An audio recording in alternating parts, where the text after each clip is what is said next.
Miss Lizzie. I don't ever smoke the dizzy, but we can always share some ditsies. It's just a cup in time. This song doesn't have to rhyme. Life's all of us, not every moment we can be feeling fine.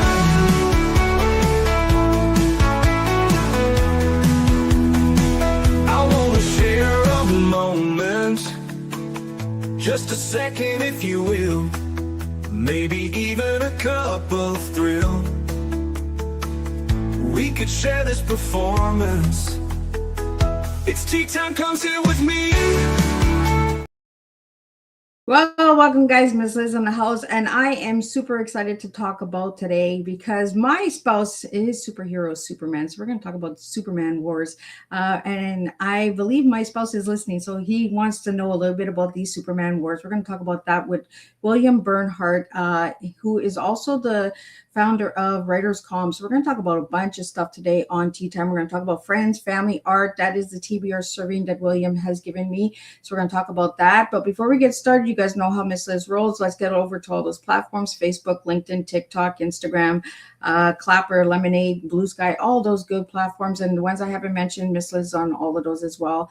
Jump over to the podcast apps: Podbean, iHeartRadio, Listen Notes, Spotify, Apple Podcasts, Deezer, Spreckle, all those good platforms as well. Give those a like, follow, and subscribe, because these tea times do make a difference for the guests and for listening audience that resonate with the topics that we bring to the table.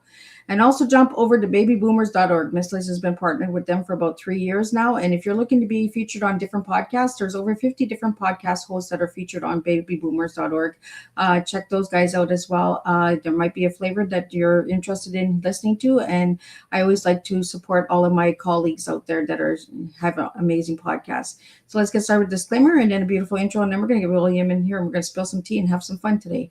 Disclaimer for Miss Liz's Tea Time live show. Miss Liz's Tea Time is a global platform dedicating to sharing real life stories, diverse perspectives, and meaningful conversations that inspire awareness, healing, and connection.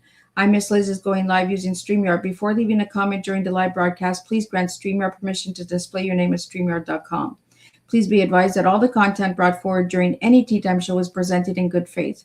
However, discussions may include opinions, beliefs, and perspectives that do not necessarily represent the views of Miss Liz or the Tea Time platform. Information shared by guests is based on their own experiences and is perceived to be accurate at the given time of airing. All guests, viewers, and participants are responsible for using their own good judgment when considering any action or decision that may relate to these discussions. Some episodes may cover sensitive topics, including but not limited to trauma, abuse, grief, mental health, and other emotionally triggering subjects. Listeners' and viewers' discretion is strongly advised. Tea Time with Miss Liz is an open discussion forum designed to offer insight, inspire awareness, and create connection. It is not a substitute for professional, medical, legal, or therapeutical advice. If you require professional support, please seek assistance from qualified professionals or trusted resources in your area. If you have any questions regarding this disclaimer or the content of the discussion, you are welcome to contact me, aka Miss Liz, directly at bookingmissliz@gmail.com or visit my link tree at Miss Liz's Tea Time. By choosing to participate in, comment on, or view these live shows, you acknowledge and accept this disclaimer. Your participation is entirely volunteer. I, Miss Liz, welcomes you to join the conversation with an open heart, and if at any time you feel this platform is not right for you, I respect your wishes and decision and welcome you back whenever you are ready. Tea Time with Miss Liz is serving truth and awareness one cup at a time. Well, welcome to Tea Time with Miss Liz, where stories remind us that justice, courage, and imagination all begin with one powerful question: what if? Today's guest has spent decades captivating readers through legal thrillers, unforgettable characters, and stories that challenge us to think more deeply about justice, humanity, and the choices we make. Of Red Sneaker Writing Center with more than 50 published books. William has become one of the most respected voices in legal fiction while mentoring thousands of inspiring writers around the world. Today, we're celebrating his latest novel, The Superman Wars, a thought-provoking story that explores power, heroism, responsibility, and the timeless questions of what truly makes someone a hero. Throughout his remarkable career, William has shown that great stories don't simply entertain, they encourage readers to ask difficult questions, challenge assumptions, and discover new ways to see the world. Today's Tea Time will explore the inspiration behind the Superman wars, justice, ethics, and storytelling, building unforgettable characters, and the craft of writing and creativity, and what if truly means to be a hero. William reminds us that every great story begins with curiosity, and every hero's journey begins with a single courageous choice. So grab your cup and join us for an inspiring conversation filled with imagination, wisdom, and real life tea, truth, experience, and awareness. Let me get William in here and let's spill some tea. Welcome, William. Hey, Miss Liz, how you doing? I am good. And yourself? I'm great. Hey, can I just say one thing up quick? I know this was a slip of the tongue, but the Superman Wars is nonfiction. It's not a novel. I wrote it from Jerry Siegel's viewpoint, but it's absolutely, every word of it is true. It's nonfiction. You Got had it. me there for a minute when you said at first, and his last book, and I'm like, what is it? But then you corrected that to latest. So, okay, latest is okay. Last book, I'm done writing? Oh, no. Yeah, right. I can take up painting now or whatever. or paragliding, or I believe that is what your hobbies are, right? So we'll get into all those little hobbies in a little bit. But William, let's get to know you a little bit before we get into all the books and all the incredible stuff that you do. Who was William as a little guy, and who is William now? Well, this little guy always wanted to be a writer.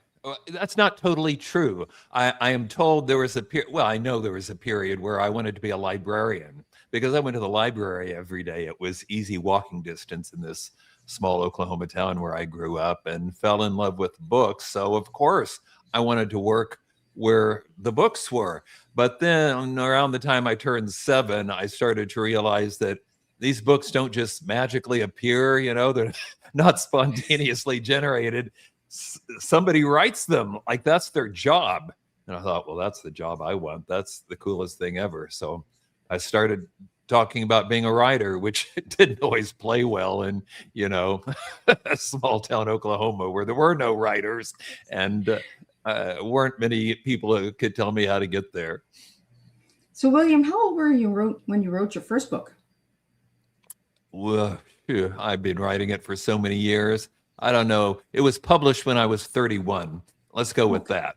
So it's a good year. Yes. Yeah. Good year. It's 91. My oldest boy, Harry, was born about 3 months before in August. And then my first book came out in December and immediately shot to the top of the charts. So yeah, I thought this was a heck of a good year. Everything worked out well. So William, tell my listeners a little bit about who you are today. Well, today I'm still a writer, and as you've already announced, I've segued with this last book from fiction to nonfiction. I've done other nonfiction books like the books on writing, which I think you mentioned, but this is the first history biography book. And so that's a big change of pace for me. I also run a small publishing company. No, I did not publish my own book, but I do publish other people's books. And I run a series of writing conferences called WriterCon, which you also mentioned. WriterCon, just in case somebody's trying to Google it. And we have an annual conference every year over Labor Day weekend and have other programs throughout the year, like the small group retreat, which actually is happening next week. I seen all that. You got a retreat coming in July, and then you have the 19th annual WriterCon coming in September. Right, September 4th through 9th, I think. Labor Day weekend in Oklahoma City. 4th to the 7th is what I got on my paper. See, I did my homework. I'm a good girl. Good job. So William, let's talk about the Superman wars. What started with the Superman? Do you mean how did I get started looking at this, or how did Superman Were get you started? a little guy when you got into Superman, or were you the older Superman hero? No, I loved comic books when I was a kid. I mean, I still do really, but I do read other things from time to time. But when I was young, I loved comics, and Superman was my favorite. I'm not even sure at the time I could have articulated why, but he was. Part of it was that his adventures tended to be more science fictional, and I loved that. You know, he'd he had the Superman title, which were usually fighting with bad guys, and then the Action Comics title, which in that era was more science fiction adventures. He'd go to other planets and meet strange bird people or whatever. And I love those stories. And I think I also love the idea that here's a guy, like Clark. I was way more like Clark Kent than Superman as a kid, and still am. I'm even wearing the glasses today. But this idea that you can seem to everybody else like this weak, sniveling coward and very unimpressive, but in reality, you're the strongest guy around. You're just keeping it to yourself. And I think that's really appealing to a lot of people. I mean, Superman's loved around the world, and I think that's part of it. Here's the guy with so many powers, he could just take over if he wanted to, but he doesn't, because he really doesn't want to. He would rather be meek, mild-mannered reporter Clark Kent and, stay out of the spotlight and then just kind of help people when they need it without taking anything or expecting anything for it. I mean, now that's a hero. You know what, William, you're making me look at Superman in a different light, because I always had an issue with Superman. I was just like, okay, this guy is just too normal for me. But you explaining Superman that way. What do you expect? I can say that because I'm an Oklahoman. Anyway, but I always looked at Superman as like he didn't like Spider-Man. He had the webs, he flew around and everything. But Superman was kind of more to himself, which a lot of men are. And I think that's why a lot of men are drawn to Superman, because they want to keep that kind of second identity to themselves, right? Maybe. I got to point out that Lois Lane was there in the very first Superman story. He was there from the start, and this sort of weird love triangle, where one guy is basically two sides of the triangle, depending on what outfit he's wearing at the moment. That was really a genius level idea. There had been other heroes with secret identities before, Zorro, the Scarlet Pimpernel. But this idea of, the woman who knows both of them but doesn't recognize it because he's wearing glasses. Okay, sure, whatever. But but more importantly, that, she's exposed to Clark all the time, but she's crushing on Superman, not realizing that they're both the same person. I think that had a lot of appeal. So, William, if you take off those glasses, are you turning into Superman? No, I'm already there. Truth to tell, you probably can't tell, but my left eye is really swollen this morning and I couldn't get my contacts in. So that's why I'm wearing glasses. That's the only reason. I was going to say, guys, I really have Superman here, but... Yeah, whip off the glasses. And I should have put a white shirt on this so that I could whip it open at some dramatic point, but... Well, William, we have a question here from Dawn for you, and it's, what first inspired you to become a writer? Hey, Don, thanks for the question. What first inspired me to become a writer?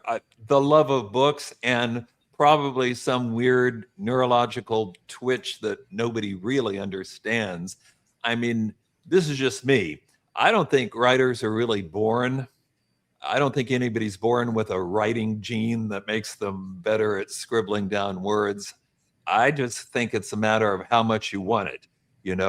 We've all heard Malcolm Gladwell's idea about the 10,000 hours. You put in your 10,000 hours and you'll be a world-class whatever it is. And I think writing is very much like it. Nobody's first effort is very good. Certainly mine weren't. But you keep writing and you keep writing, and eventually your work is publishable. So what inspired me, I'd have to say, is just a love of books and thinking this is the coolest thing out there. My heroes growing up, even as a teenager, were all writers. So it was only natural that I would want to join this cool elite club of people making stuff up and writing it down. So, William, tell me a little bit about your mentoring for writers, because with the WriterCon that you do, what do you offer during those retreats and the annual events? Is there different things that happen during those two events? Yeah, very different. The conference over Labor Day weekend is, a big conference. We have a lot of people there, about 300 last year, and we'll have a bunch of speakers, over 60 speakers this year. We've got It's more than a dozen agents, a bunch now, because of course people want to meet and pitch to agents. We have publishers, a lot of other people in the business who are there to help writers, and a bunch of writers themselves. Headliner, William Martin, a multiple, 12 or 14 time #1 New York Times bestseller writer of historical fiction. Lou Berney, Edgar Award winner, and I could go on, but it's a lot of people. And a lot of classes and a lot of chances to pitch or to consult with people. But to me, the best part of it is, you're surrounded by your tribe. Writers tend to be, I don't think this is going to be a newsflash, tend to be introverts. They'd rather be at the library than at some conference with 300 people. But this is what I always say in the opening ceremony: meet people, reach out, don't be afraid. These people all feel the same way you do, and they have the same interests. And there's going to be a time when you need to network or get second opinions or ask somebody a question. Speaking of the book, which is about Jerry Siegel, this is what he didn't have as a teenager during the Depression in a low-income family.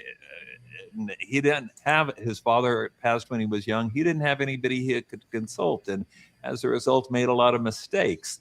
I don't want anybody at WriterCon to make those mistakes. So, listen up, learn what you need to know, and make friends. That's the conference. Now, the retreat is a much smaller affair. I try and keep it to, enough that we can split up and have small groups, and I can actually read people's work and give direct one-on-one feedback, which, is really the part that I love best. That's when I really feel like I can be helpful. And like I said, we're doing that next week. Plus, we're going to this gorgeous resort not far from Tulsa, the Caneback Break Resort. So it's a good time to learn, and good inspirational setting too. So during these conferences and the retreats, do you have publishers out there, editors out there, like so everybody in the writing field, right? Right. Everybody. You can pitch to publishers. Now, you got to bear in mind that if you're wanting to pitch to the big guns, we call it the big five, the largest New York publishers, you're going to need an agent to do that. And that'll be true for a lot of other, even, smaller, but still significant publishers. Even Amazon Publishing, you've got to have an agent. So I can't fix that. But I can have a lot of publishers that don't require agents, and I can have a lot of agents so you can get them to pitch to the big publishers. So something for everybody, whichever way you want to do it. Awesome. I'm learning so much about the writing world as an author myself, and I'm just like, I never knew about this. I never knew about the awards. I never knew about the conferences, the retreats. Yep. There's a lot of stuff out there, and that's why I love having guests like you on, William, where we can get that information out to the listeners who are looking to write a book or to publish a book, and looking for editors. That's why all these guests come to the table. They give you that information out to all of you guys. We have a question here from Kelly for you, William, and it is: did you always know legal thrillers would become your signature genre? Oh, great question, Kelly. Definitely not. But bear in mind, like I said, my first book was published in 91. The phrase legal thriller hadn't even been coined yet. That wasn't even on the map. That was about the time that John Grisham's second book is going to take off big time. It's a few years after Scott Turow did Presumed Innocent, which I think is one of the best books ever set in a courtroom. But legal thrillers would come later. I just was trying to write a good book. My first effort was, of course, being an English major, to write something very literary. The Code of Buddyhood has been published since, but at the time, nobody was remotely interested. I thought, well, let me try something that's a little more, it's a genre fiction. So I thought mysteries. I didn't know enough science to write science fiction. I certainly wasn't qualified to write romance. But mysteries, crime stories, I thought I could tell. And of course, I said it in law firms and courtrooms because I was a lawyer at that time. And that was a setting I understood. Who knew how well that was going to end up paying off?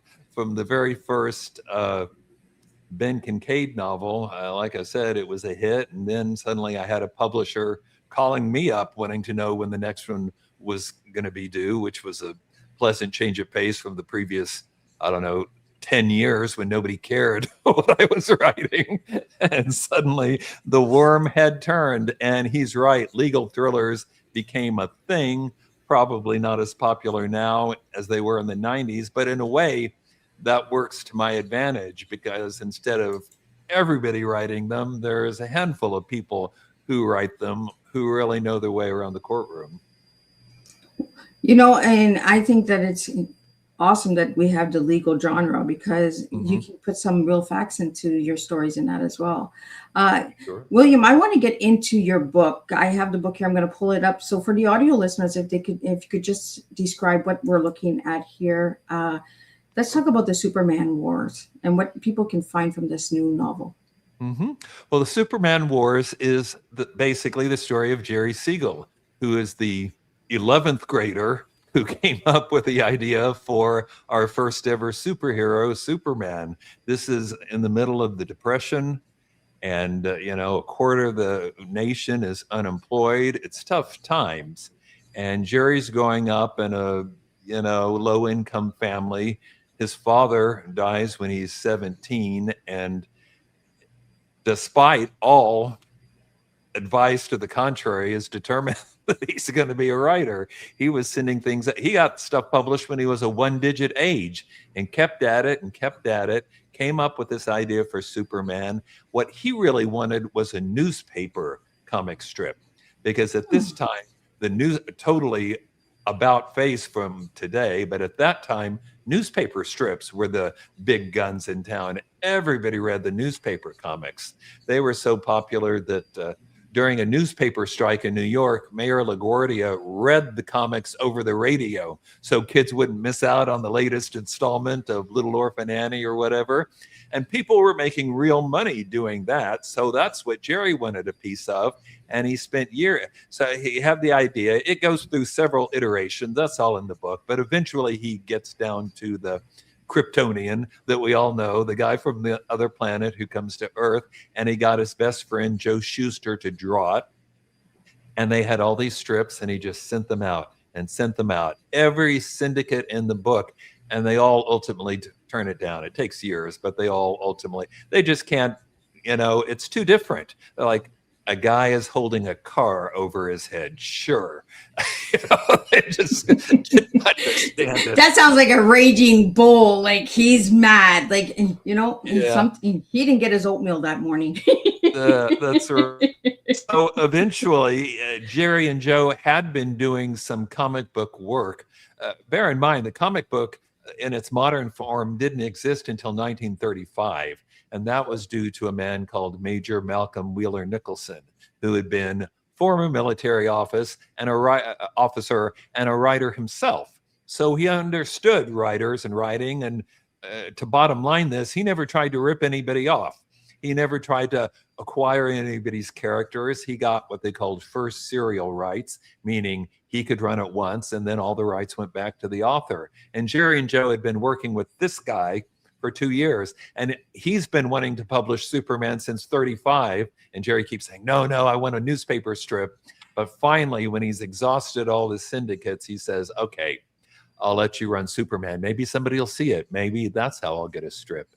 And unfortunately, and I'm not exaggerating when I say barely a heartbeat before that first Superman story is published in Action Comics #1, the Majors company is acquired by extremely dubious means by a man named Harry Donenfeld, who had mob ties. He used to brag about it, so I don't know why I can't say it. He was in tight with Frank Costello. He'd been a rum runner during Prohibition, and he'd been indicted twice for pornography. His primary interest in this comic book company was that he thought it was something he could publish and distribute that wouldn't be what they called a Sing Sing job, meaning you'll end up in prison. Comic books seem safe. What he had no idea was that literally under a year from the time he acquires that company, he's a millionaire. And that's all Superman money, because Superman is an instant hit. unfortunately, Jerry finds that in the process of getting it published, he's lost control of the character because he signed a letter agreement.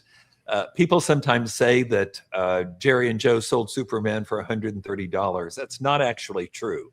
They got $130 for the first 13-page story. They were paid $10 a page. So that was payment for the story.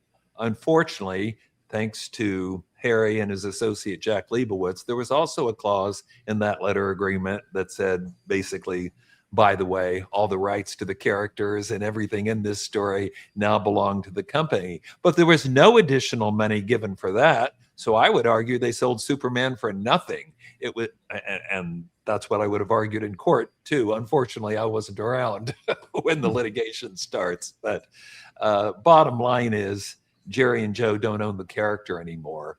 And yeah, they got a little bit of money in the early years, but nothing compared to what these suits who just bought the company at the last minute are getting. And the way they treated Jerry and Joe was just, I don't know any word for it other than abusive. You can, again, it's covered in the book, but there's 10 years of correspondence where Jack Leibowitz, who's running the company day to day, is just rude, he's cruel, he takes advantage of these young men's naivete and lack of business experience. He's constantly threatening to fire them, even though they've got a 10-year employment agreement. I don't know what the point of an employment agreement is when the boss is constantly threatening to fire you, but that was the situation. And Jerry did not like that at all. So what can people get from this book after they read it? And what's the takeaway that you want people to get from the novel? Well, I want people to see it as a cautionary tale because it is. We haven't gotten into Jerry's battle yet, but let me just, go in through the back door and say that this litigation goes on for almost 70 years. There are 3 different, iterations of it, and none of it goes very well for Jerry himself, but his precedent, the fact that he stood up and fought, established precedents that will in time benefit not only his immediate family, but other creators as well. That's why I've said this is the most important and influential creator rights battle of modern history, which, whether you're interested in Superman and comics or not, this is a story that is very important to everybody. And the bottom line, everybody who creates anybody, whether it's if it's writing or art, or you're creating original content for the internet like you're doing, you got to protect yourself because the vultures take a different shape and form today, but they're still out there. Why did you read 3-4 minutes of disclaimers at the top of this? Right. Because you're trying to protect yourself, right? Well, and there's so much people out there that there's so much fraudulent out there that people are pretending to be writers and pretending to be authors and they're just putting titles in front of their names, pretending to be publishers. Yeah. Yes. So we have to put these disclaimers out. It's a pain to read that disclaimer every time I come on Teatime, but I have to protect my guests, and I have to protect the people that are listening as well, to know that be careful and do your homework, like do your research.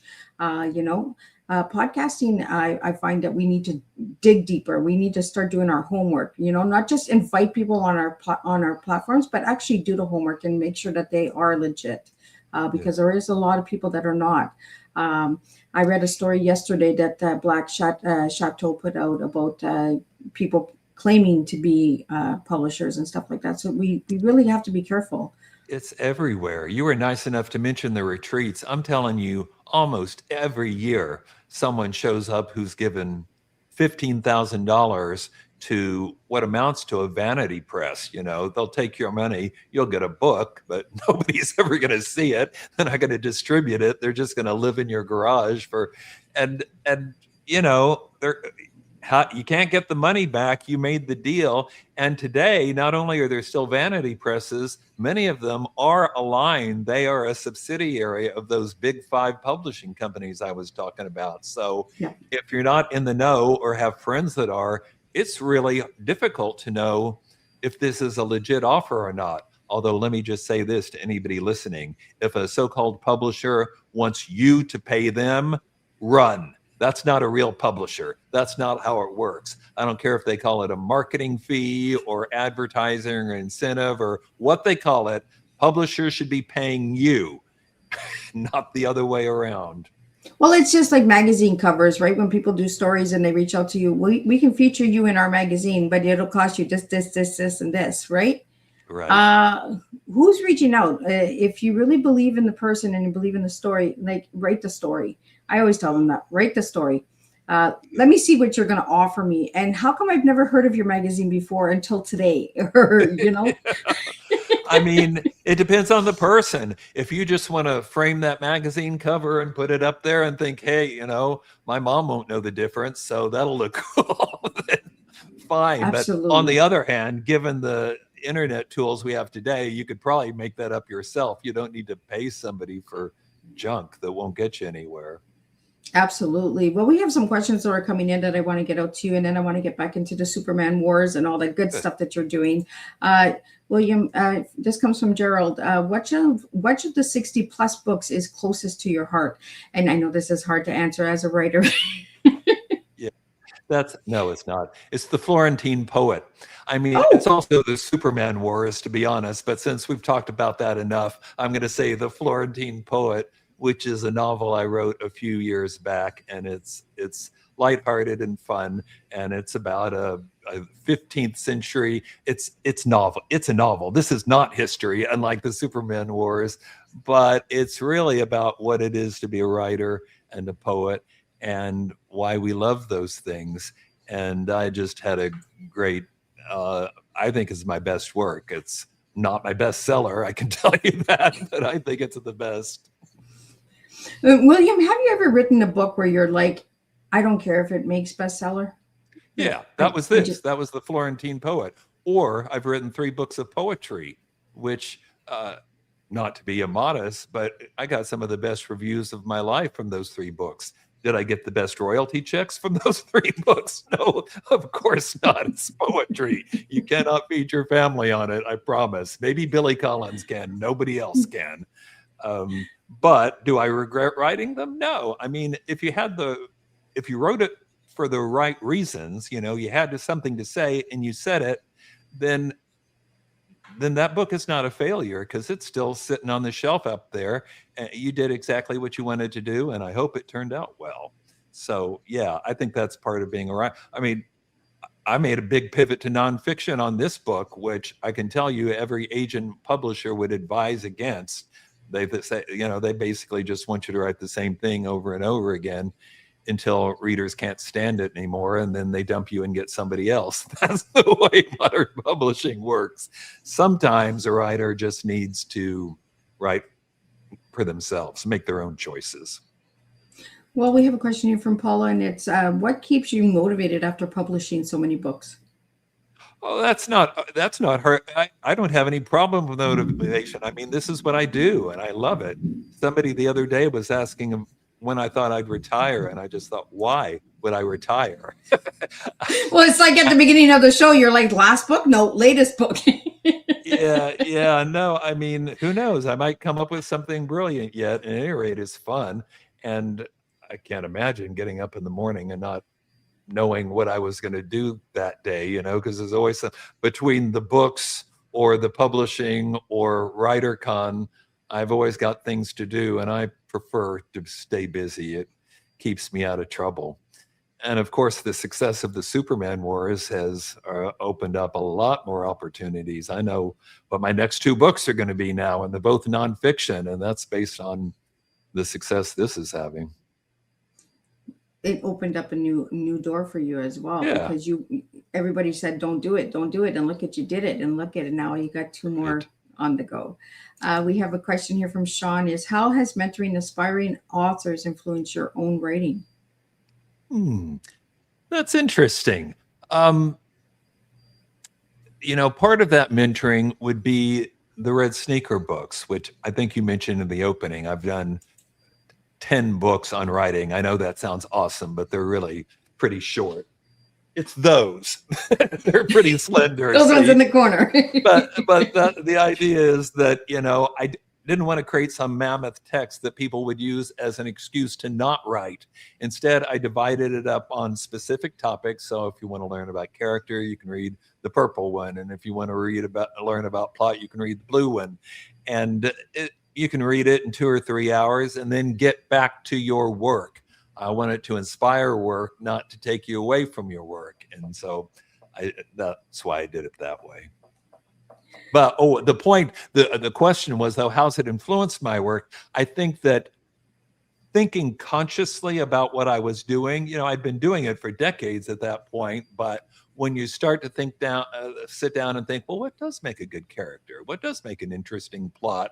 And become more conscious about it, I think that makes you better at what you're doing. That's one of the things I emphasize at the retreats is, understand what you're doing. This romantic idea, I'm just going to sit down and the muse will whisper in my ear and I'll just start typing something. That's really not where great books come from. There is a certain amount of planning and forethought that should go into it. And I think I think teaching did improve my writing.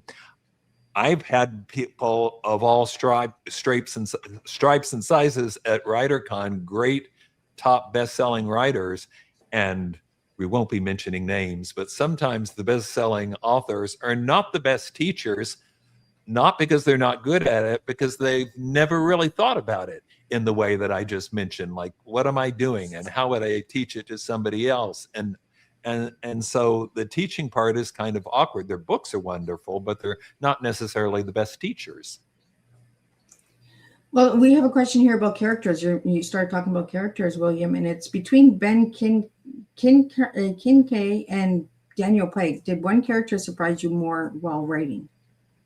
Oh, what a nice question. Thank you.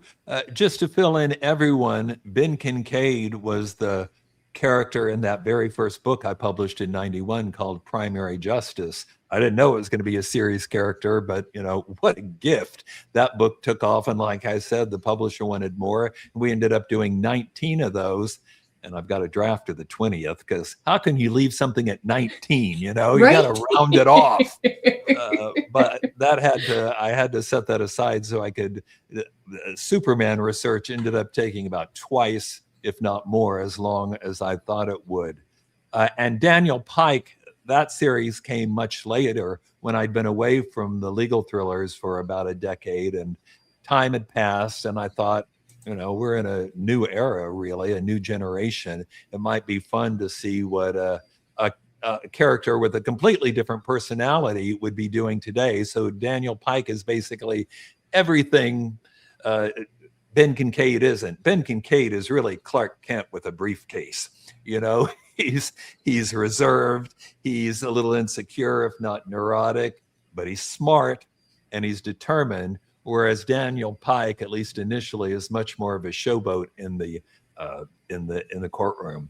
The most fun was when the book is called Partners in Crime, where I brought them both together and made it kind of a buddy road story, letting Ben Kincaid age in real time, like I seem to do. So Ben's my age, Daniel's younger. And so obviously there are conflicts and clashes. That idea really came from my son, Ralph, who said at one point, Dad, you ought to get all your serious characters in one book, like a Marvel Universe movie team-up thing. And I thought, well, that's extreme, but maybe one at a time, that could be fun.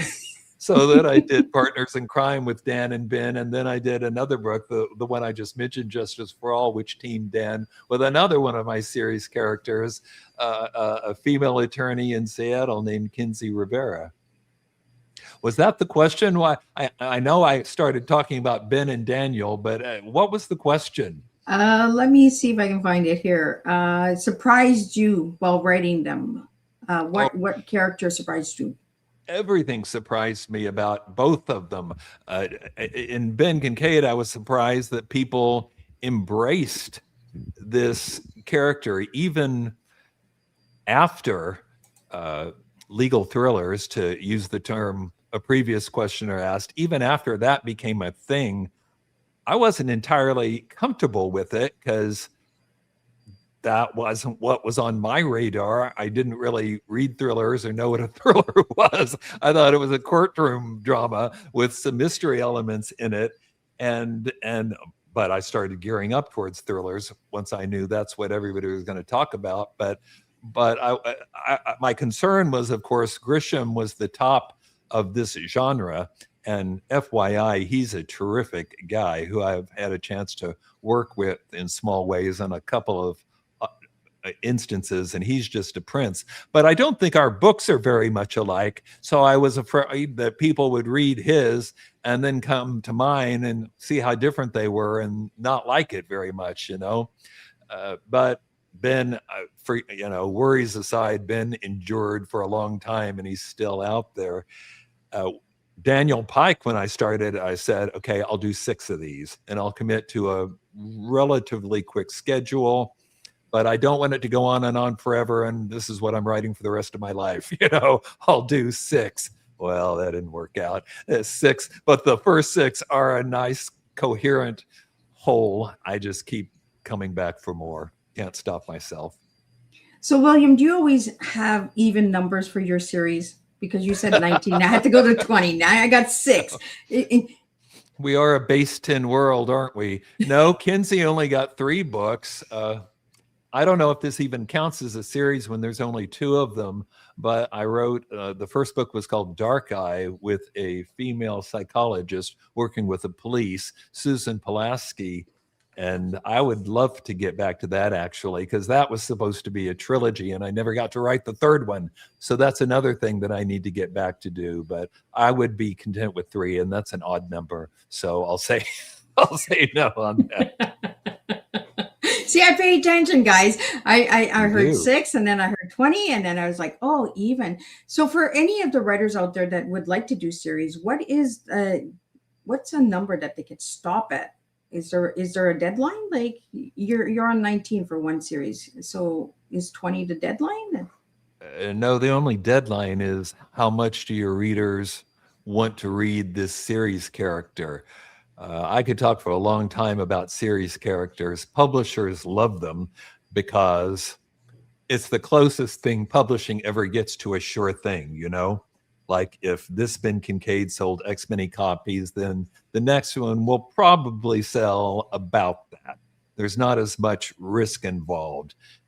Series characters are sort of plot insurance, because even if people aren't very interested in the plot you came up with for this one, you hope they'll think, well, I got to see what's going on with Ben, and what's happening. So I'll end up getting it anyway. And I think series characters are a lot of fun because you get a much broader canvas to paint on than you ever would from a single novel. And certainly that was true from Ben. What a blessing. And I didn't plan this in any intelligent way, but in that first book, Primary Justice, he's just out of law school. And the book opens on his first day at work at this big law firm he signed up with, which does not go very well, as you might imagine. But my point is, he's young and he's immature and he's not very experienced in the courtroom yet. So there was room for growth. There was an arc to take him on over the course of the next many books. And I think that's a lot of fun. I actually kind of enjoy, I wouldn't want to do it every time, but I like series characters, and I think readers do too. What kind of goes into this question that Paula is, how do you know when a story is finally complete? You don't. You just stop at some point. You just stop. It's never complete. Put the brakes on. It's done. Or deadlines here. It's done. Was it Truman Capote, I think, who said, books aren't finished, they're abandoned. And that's more or less true. At some point, you got to say, done. I mean, if I read it again, might I find something to change? Of course I would. But at some point, it's there and the book is in place and it's time to let it go and let other people enjoy it. I could have done that with the Superman wars, because it seemed like every time I turned around, something new broke or something new happened. We had a new Superman movie last year, and that caused all kinds of Superman hubbub and things going on in people's lives. But when the deadline hits, it's over. So you got to turn it in. Absolutely. The question probably came from an aspiring writer, or maybe someone who's published a little and wants, some good, like I could say 5 drafts and then you're done, but you never know.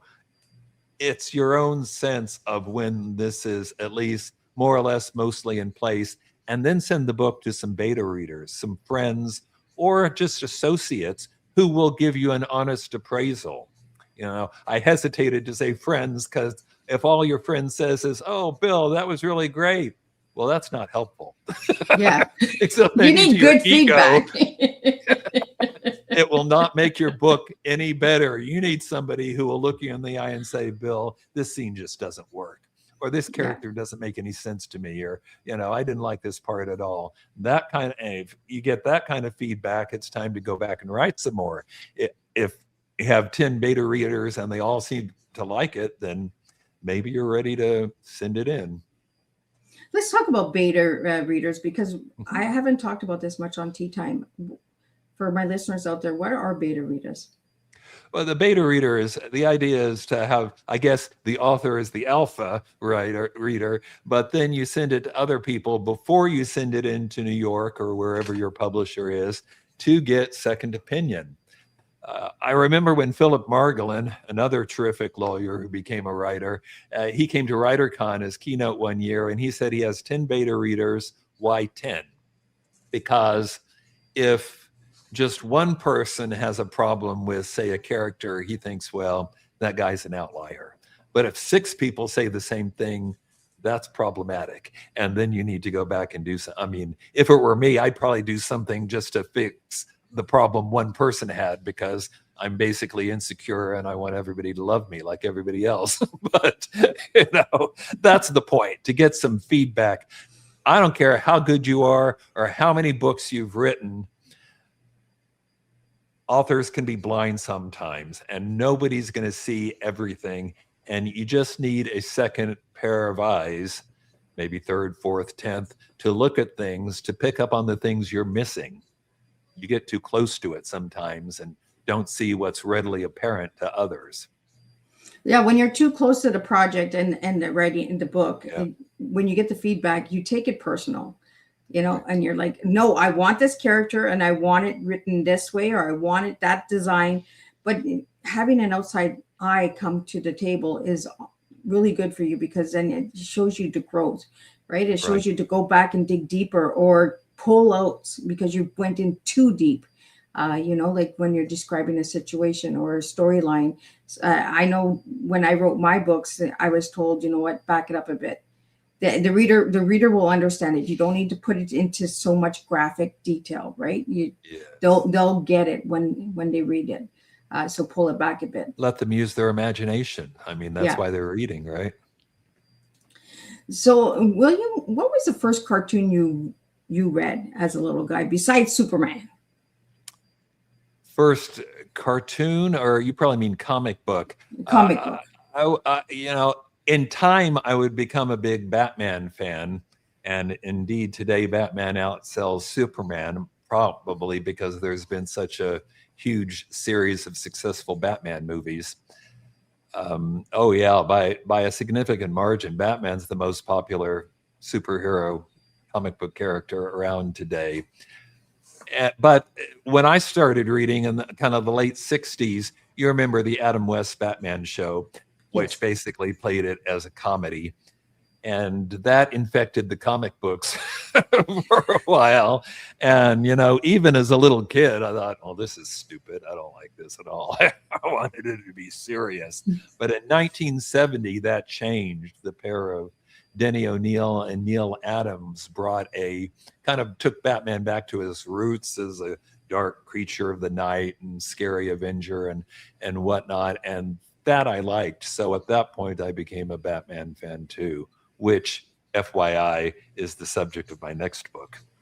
Oh, so pay attention, guys. He's giving you some little Easter eggs over here. Yes. We have a question here from Bob, and it is, what's one writing habit you believe every author should develop? Well, to some extent, this is going to depend on what your goals are, but most people I meet, would like to become professional writers. They're not just writing as a hobby or for therapy, but they'd like to be published and like it to do well. And the advice I would give you is write every day. Even if you have a day job, most writers do, sometimes even after they publish, and there's nothing wrong with that, but write every day, even if you're busy, even if you're raising kids or cats or whatever you've got. There's got to be some time you can find. When I was practicing law, I used to get up early, but I'm a morning person, so that worked okay for me, and I could write a couple hours before I went to work. Other people stay up late and write. Whatever. The point is, keep the book in your head. If it's something you just look at every other Tuesday, you're not going to get very far because you're going to spend most of the time just remembering what the book's about. Yeah. But if you write every day, the book will stay in your head. Your subconscious will be working on it even when you're not. So when you sit down and write, instead of spending an hour gazing out the window trying to figure out what happens next, you're ready to rock and roll, and that's how you get a book. I mean, if you think about it, even if you only write 3, 4, let's say 5 pages a day, because that'll make the math easier. Even if you only write 5 pages a day, you can have if you do it every day, you could have a first draft in 3 or 4 months.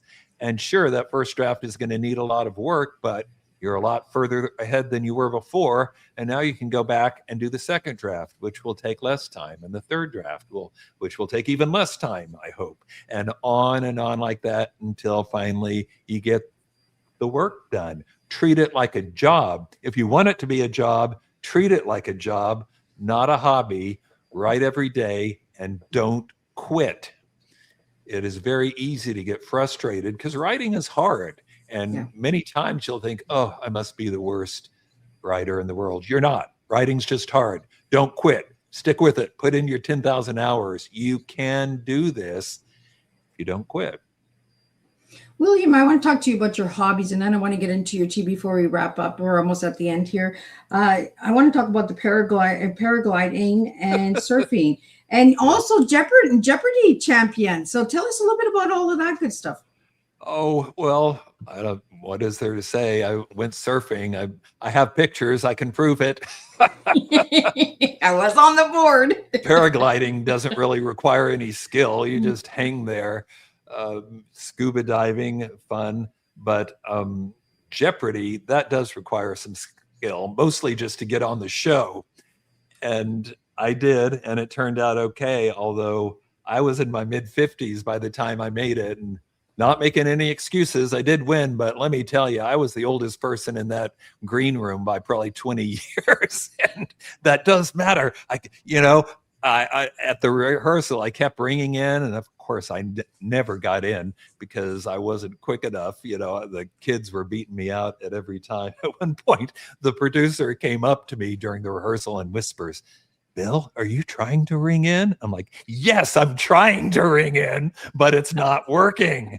And I thought, oh, it's not fast enough. Yeah, this is going to be a disaster, but it turned out okay. The biggest thrill, of course, was just getting to stand on that stage. I've been watching Jeopardy!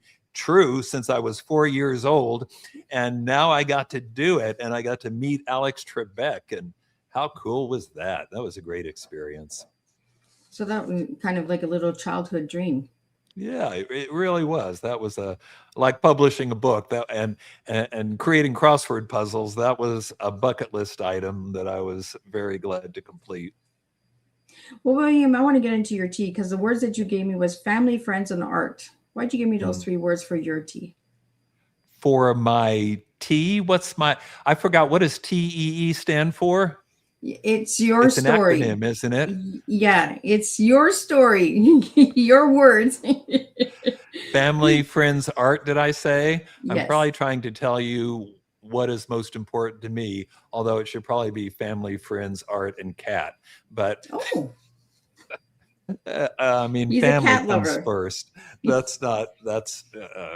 And that ties back into Jerry Siegel's story in the Superman Wars, because as I said, there's 70 years of litigation starting Jerry served in World War II, and he comes back and finds out not only have these guys taken over the whole Superman operation, they've run a script of his for a character called Superboy that they didn't even buy. They had no legal right to at all. They turned it down. And then when he's overseas serving his country and can't do anything about it, they run it anyway, which is why he sues first in 1947, which only results in him being fired. And worse, they remove Jerry and Joe's credits from the Superman feature, which we could argue about the legalities all night long, but erasing their credits, that's just wrong. That's just morally and ethically wrong.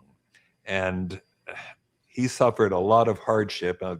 It's in the book, but I don't want people to think that this is going to be a depressing read, because it's not. Because what happens? Jerry gets his wife, Joanne, who, by the way, was the original model for Lois Lane, and she becomes the agent he never had. And even after Jerry passes in 96, she continues the fight all the way up. Those guys are still deposing her when she's 93 years old, for Pete's sake. They are clearly just trying to drag this out. And when she passes, their daughter Laura takes up the fight, and it's not finally resolved until 2016. But it is a triumph for family, and to me exemplifies the power of a family that sticks together. Now, Jerry's family is doing okay, and that's because they stood together and fought for what they believed. And not only has it benefited them, but it's benefited many other creators in the comic book world and other realms as well, just because Jerry Siegel was the first American writer to stand up and sue his publisher. Sometimes you got to. Yeah. Well, you got to fight. He thought so. He thought the whole artistic community would rise up and support him. That did not happen for a long time. If I have time, I like to tell a story about Jack Kirby, one of the most famous comic book artists, particularly at Marvel in the 60s. And back in 51, when Jerry's writing a series of really out there letters trying to get people to pay attention to his story, Kirby and Joe Simon send a letter to DC saying, well, we just want you to know we don't approve of this stuff Jerry Siegel's doing. I mean, he thought they'd support him, and instead nobody supports him. They're just sucking up to the boss. Flash forward 4 decades. Guess who's suing now? It's the Jack Kirby estate, and they're bringing the exact same claims because now Jerry Siegel's family has proven they can be profitable. They even hired the same attorney to represent the case. So, like I said, Jerry's fight benefited a lot of people later on, even though he went through much trouble himself to establish this precedence. So, William, I'm going to pull your book up. Where can people get your book and all that good stuff? And again, the dates for the retreat and the WriterCon, so people can check that out as well. And then your final message to all the listeners. I think you can get the book pretty much anywhere you get books, at your local bookstore, or if they don't have it, you should complain bitterly. I know you can get it online. Those I can check because, like every other obsessive author, I go to my Amazon page and keep reloading it to see if my ranking has gone up half a point or whatever. It seems to be doing very well there. So I don't think it's hard to find. WriterCon, the conference, is Labor Day weekend. That's September 4th through 7th in Oklahoma City. And the retreat probably might be too late to get on board for next week, but we'll do it again next year. And the website for that is writercon.com, just WRITERCON.com. And you can read all and learn all about that. And if anybody wanted to reach out to you, William, how could they reach out to you? You can reach me through my website, which is williambernhardt.com. There's some kind of contact chatty thing in there. And I love to hear from people, so feel free to email me. And what's your final message to everybody today? Well, my final message to creators would be, like we were saying before, protect yourself. I mentioned vanity presses. we've got all kinds of AI scams going on right now. Every morning I have to wade through 10 or 15 emails that look very legit, because of course those AI programs have already scraped your book, or they've scraped an interview, so they know all about everything and want to sell you or sell you stuff or collect your contact information. Those are just scammers, and you need to stay away from them. You've probably heard about the Anthropic lawsuit, which, props to them. They set aside a fund to compensate authors, but now some authors are finding they can't collect because their publisher didn't copyright the book or didn't get a Library of Congress number. Don't depend on other people, writers. Do it yourself. And don't believe everything you see in your email. Ask a writer friend, preferably one you met at WriterCon this year, and never sign anything without getting a second opinion from somebody who knows what they're talking about. Protect yourself. Don't let what happened to Jerry Siegel happen to you. Well, thank you so much, William. Thank you for having this conversation with my listeners today and bringing your book to the attention of all of these incredible listeners that joined us. I could not do this without all of you guys. I'm just going to do a quick recap of what today's tea time was, and I'll be back at 7 p.m. and we'll do this all over again. What an incredible conversation we've shared today. William, thank you for bringing your creativity, wisdom, and decades of storytelling experience to the tea time table.